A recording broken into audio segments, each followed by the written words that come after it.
Bonjour YouTube, je suis Sébastien et on recommence une journée ensoleillée, semi-ensoleillée mais jolie avec ciel bleu et température clémente. Ça va encore être un épisode décousu comme on vous l'a fait remarquer, mais je suis désolé, c'est la montagne de travaux et les différents chantiers en cours qui l'imposent. Je vais commencer aujourd'hui par déplacer cette table, cette vieille porte, je ne sais pas quoi en foutre, moi j'ai pas le droit de l'acheter. Et ces planches de terrasse qui ont des vis coincées dedans, je vais les sortir. Comme ça, je pourrai ouvrir en grand la porte de la grange, ce qui me permettra de percer le trou pour mettre l'esprit bergère de ce côté-là aussi. Je ne sais toujours pas comment ça s'appelle réellement, mais ça me permettra de ne plus avoir besoin de parpaing. Il faudra néanmoins que j'aille la chercher parce que je ne l'ai pas. Le colis Autodoc est en attente d'expédition de récupération par le transporteur. Donc je suis en attente de réception du colis après récupération par le transporteur. Le pneu a pas l'air de s'être trop dégonflé, mais je vais le vérifier quand même. Et ce que je veux, c'est la reculer un peu pour pouvoir accéder au haillon de celle-là. Et je voudrais régler le problème de capote. Ce côté-là ne se ferme pas depuis qu'elle a été changée. Après, quelqu'un a mis un couteau dans la lunette arrière il y a un certain temps maintenant. Et ça m'énerve.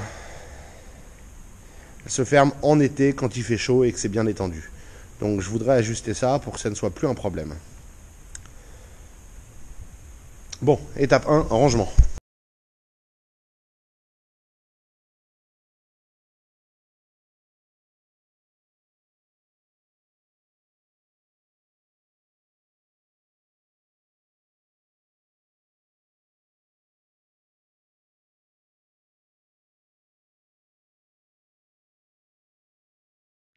Voilà pourquoi j'aime pas la visserie inox.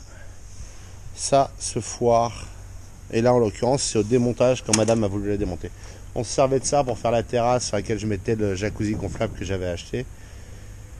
Et la petite piscine Intex.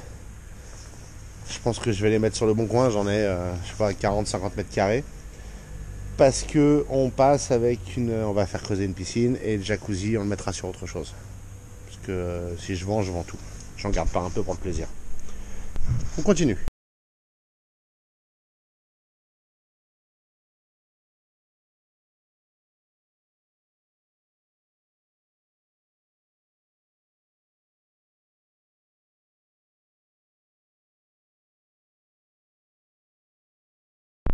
Mon problème de Smart, ça ferme pas de ce côté-là, ça ferme de l'autre côté.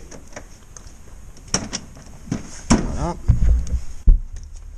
Tout le truc, c'est qu'il y a des petits loquets des deux côtés et il a l'air en parfait état. Mais, vous voyez, le loquet est propre, il n'y a pas de souci. Il n'est pas moins bien fixé que l'autre.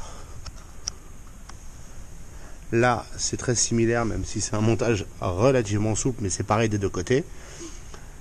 Mais comme la capote a été changée, je soupçonne que le problème vienne de là. Et donc mon intention, c'est quoi cette languette là? Je ne sais pas. C'est d'essayer de démonter ça. Je sais pas où sont les vis, elles doivent être là. Elles sont là. Là, il y en a une. Bref, je vais trouver les vis.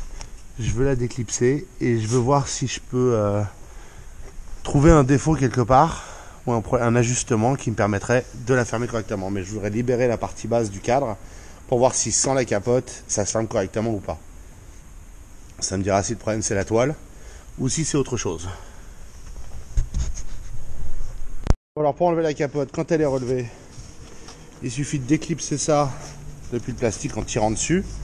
Et après elle se déclipse tout le long. Il y a le clips au milieu qu'il faut défaire. Il suffit de le lever, c'est rien de très compliqué. Il y a des petits clips dans le joint qui se prennent sur la capote.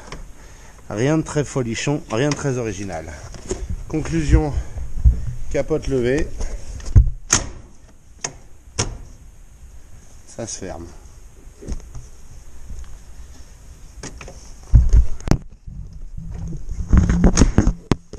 Ça se ferme parfaitement. Donc mon problème, c'est la toile. Et ça m'arrange pas parce que j'aurais préféré que ce soit autre chose. Bon.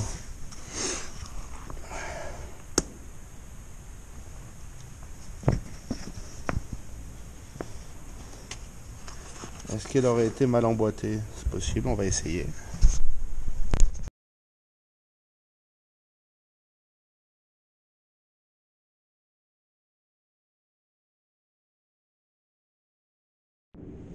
Bon, en défaisant tout un tas de petites choses, comme ces accroches là qui sont tenues par des T20, tout est tenu par des T20, ainsi que celles qui tiennent les deux morceaux de la capote ensemble, vous pouvez le voir là, qui sont des petites vis à l'intérieur qu'on trouve dans le morceau de plastique verticalement.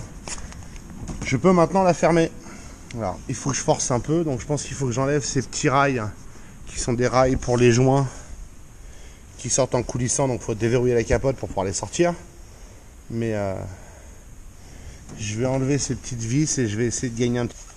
En fait, j'ai trouvé que là-haut c'était mal emboîté et qu'il y avait matière à rattraper. Ça a été fait apparemment à la va-vite par quelqu'un de pas très intéressé. Bon, je viens de passer un temps pas possible sur cette capote. J'avoue qu'une notice explicative aurait été super sympa. Néanmoins, ce que j'ai découvert d'intéressant, et ce que je n'avais vu nulle part jusque-là, c'est que si on ouvre et qu'on regarde l'axe du mécanisme qui se trouve donc ici, c'est la partie dorée de ce côté-là, c'est un excentrique. Donc on peut ajuster un petit peu le réglage. Bon, bah c'est l'heure du grand remontage, hein. J'ai fini de jouer, le réglage me semble acceptable. Je pense que la toile a vieilli tout simplement aussi avec le temps et qu'elle est peut-être un petit peu trop tendue. Je la changerai peut-être un jour si je remets cette voiture sur route. Mon attachement y est sentimental plus qu'autre chose. Mais au moins elle va fermer et elle sera étanche. Bon, c'est pas parfait, c'est loin d'être comme neuf. Vous pouvez voir que j'ai un peu moins tendu la capote, on voit la trace de l'ancienne poussière, ce qui n'est pas très grave, mais au moins ça ferme. Il faut la claquer un peu fort, mais ça ferme. J'ai pas d'explication.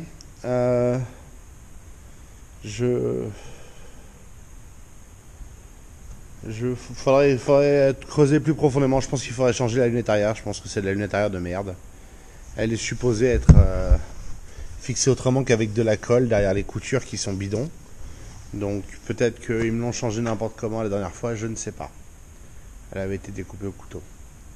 J'ai arrêté de filmer il y a quelques heures.